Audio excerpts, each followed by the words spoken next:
नमस्कार दोस्तों, स्वागत है आप सभी का आपका अपना YouTube channel Bihar study point. दोस्तों, आज हम बात करने वाले हैं क्लास 10th का मैथ प्रश्नावली 1.2 का जो है प्रश्न संख्या 1 जो है से लेकर आए हैं।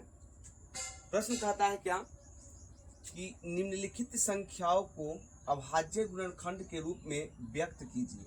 मतलब ये कि जो कुछ संख्याएं आपको नीचे दी गई हैं, ठीक है, इस सभी संख्या को जो है अभाज्य गुणनखंड विधि के यानी अभाज्य गुणनखंड के रूप में आपको क्या करना है, इसको बदलना है। तो चलिए बिना देर किए हुए क्लास को शुरू करते हैं और अच्छी तरह से इस प्रश्न को समझने का प्रयास करते हैं।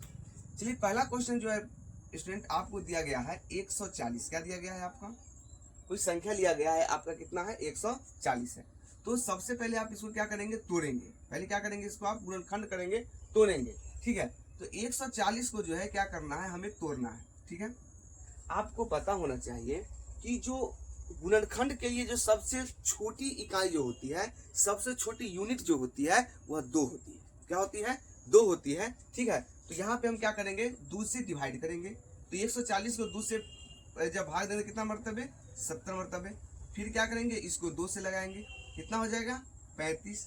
फिर आप क्या करेंगे? इसमें अब 2 से तो नहीं लगेगा ये, ठीक है। तो अब देखिए 3 से भी नहीं लगेगा, एक के लगेगा आपको 5 से। तो 5 से लगाना है, तो 5 सते 35, ठीक है। तो इसको सोल्यूशन करने के बाद आपने क्या देखा कि 140 जो है, 140 का जो गुणनखंड हुआ है, क्या हुआ है? 2 गुने 5 गुने 7। देखिए ये जो है क्या है? 140 का गुणनखंड है, ठीक है ना। 140 का क्या है? ये गुणनखंड है। लेकिन इसको क्या करना है? अभाज्य गुणनखंड के रूप में लिखना है। तो अभाज्य गुणनखंड के मतलब ये होता है कि जो संख्या रिपीट हुई है ना, उसको आप पावर में डालिए। क्या कीजिए? पावर में डालिए।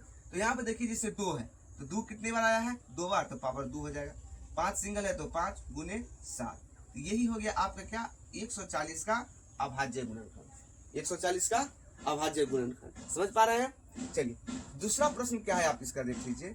दूसरा प्रश्न कहता है कि 156। क्या है आपका? 156 है। फिर क्या करेंगे? इसको सेम उसी प्रकार से इसको तोड़ेंगे। जब आप तोड़िएगा इसको 2 से लगाइएगा तो 7 दूनी 14, 8 दूनी 16। 2 से लगाइएगा 3 दूनी 6, 9 दूनी 18। 3 से लग जाएगा 13 तिया 39, 13 हो गया।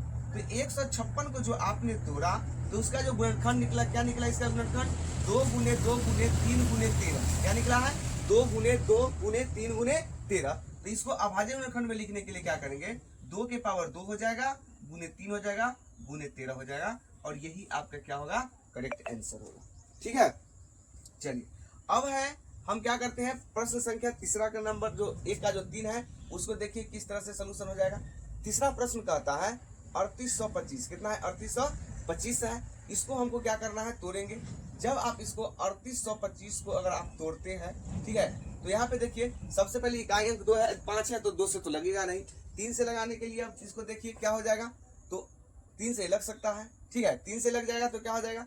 3 एकम 3, 3 दूनी 6, 8 में से 6 गया 2, 2 पर 2 22, 7 या 21, 1 पर 5 15, 5 तिहाई 15, ठीक है।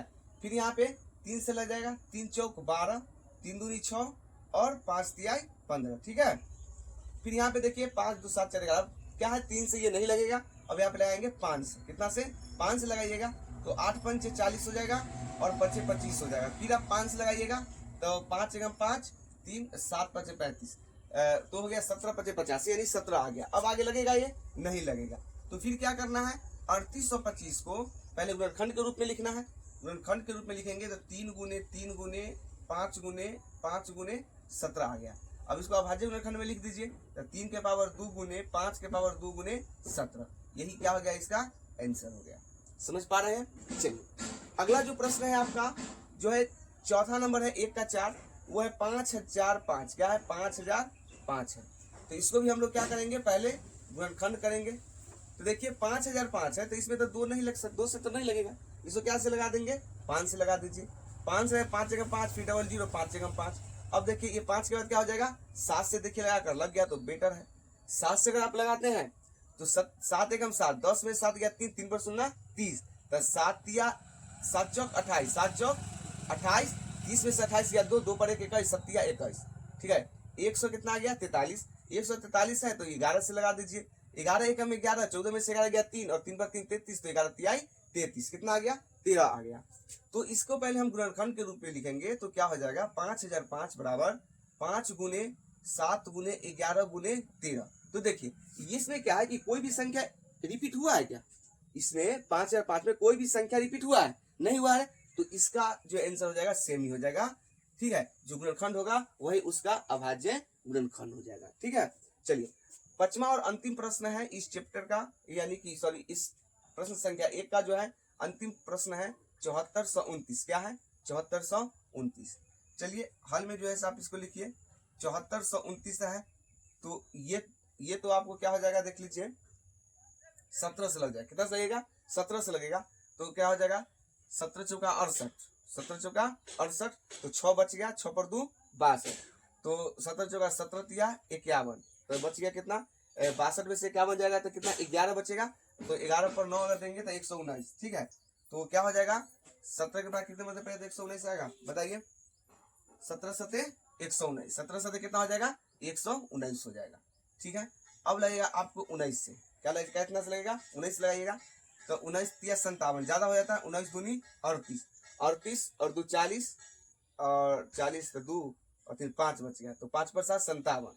ठीक है, तो 19 तिया 57 कितना आ गया 23 आ गया, तो अब तो नहीं लगेगा। तो देखिए 7429 का जो गुणनखंड हुआ क्या 17 19 23।